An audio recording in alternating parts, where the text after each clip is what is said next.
Champions Fnatic are looking to start another split with an undefeated streak as they gear up against Roccat. Let's start by taking a look at the lineup for Fnatic. Huni, Rainover, Febiven, Reckless, Yellow Star, and their coach, Daylor. Well, we talked about it at the beginning of the show already. Fnatic with Reckless in their ranks. Fantastic showing in week 1. Well, actually showing that they even got better after MSI beating out the Unicorns of Love. And as we read in an article on eSports with Yellow Star, who said, well, we know what we have to do. Avoid the fights.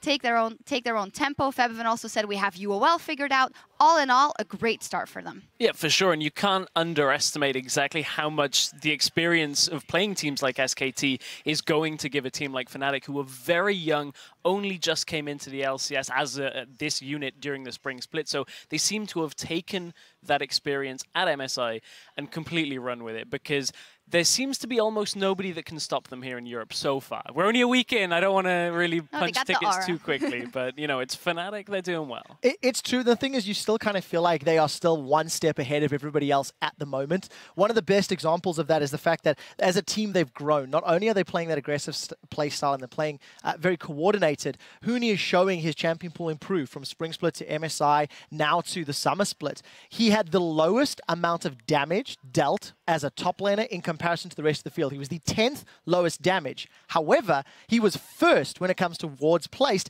and first when it comes to wards killed. So while, yes, he steps back from a carrying damage dealing point of view, he then steps up from a utility and a team play point of view. There's nothing that this guy cannot do. Yeah, absolutely very impressive. And as we look at the rest of the damage dealt there, it was Febiven and Reckless who are leading the tables in Fnatic in terms of damage dealt to champions in week 1. And that was what we were looking for. What is Reckless going to do back in Fnatic? Well, that was the big question, and lead other tables as it is, lead the AD carries, because he played Ashe in 2 games. We saw one of the only 2 AD carries really that played it in that first day, 29 KDA over 2 games on Ashe. And that's while acting as primary engage for the team as well. Fnatic certainly playing a slightly different playstyle to a lot of the other European teams, but Reckless is making it work. Yeah, definitely great for Fnatic there in week 1. And now they are up against Roccat in their first game of week 2. And that is, of course, with their new top laner, Steve, and Jankos, Nuked Up, Woolite, Vander, and Yamato Cannon. As said, not a very successful week 1. Yamato Cannon is in there now as their new coach, which should definitely help out in picks and bans. And they were strategy-wise, they were okay in week 1, especially versus Gambit. Will they have the same liberties versus Fnatic is the question, because Fnatic, obviously, with Daylor, very good strategists. Well, there's 2 different parts to that question. First and foremost, against the likes of Gambit last week, you know, you can see the team comp, a lot of natural synergy. You've got great peel, you've got disengage from multiple sources, and great damage into a very interesting team composition from Gambit. The Jax and the Volley Bear is something we weren't expecting.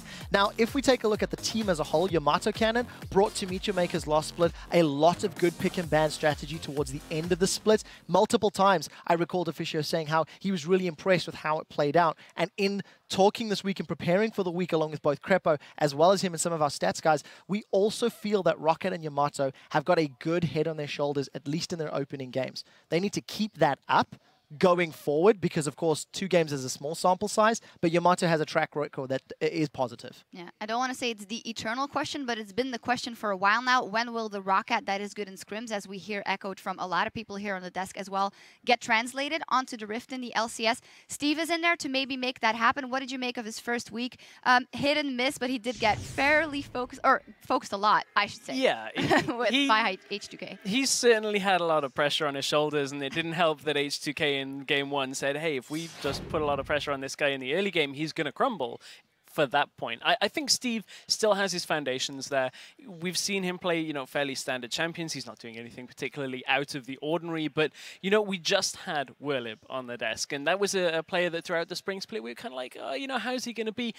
Werlib has improved a lot. I still think there's a lot of time for Steve to show what he can do as part of Roccat. I think so too, and I'm interested to see how he continues to adapt. You've got 2 top laners that the guys in the crowd and at home like to yell. We heard the Huni and the Steve chants. And also, I think Steve, just in chatting to him, he didn't seem too flustered by the fact that he was camped. We saw that stat line, early game, 0, 5, and 3 in the first 15 minutes. That's where our eyes have to be in this game, because Rainover, as well as Huni, they have a lot of natural synergy. If Huni gets on something that's damage dealing, you can sure as hell know they're going to put a target on Steve's hip back and try to take him out. See if he has to bounce back from a deficit in lane once again and how he does. And it's time to see how that matchup shakes out. So let's check back in with Pyrotechnics and Crepo for picks and bans.